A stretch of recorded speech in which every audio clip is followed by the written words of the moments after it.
รบกวนเวลาเลยนะให้ทำงาน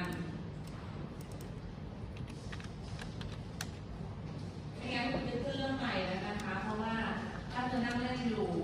คุณไม่มีประโยชน์อะไรเลยค่ะแล้วก็จะทำเสร็จแล้วค่ะดังนั้นใครทำให้เพื่อนเดือดร้อนอ่ะ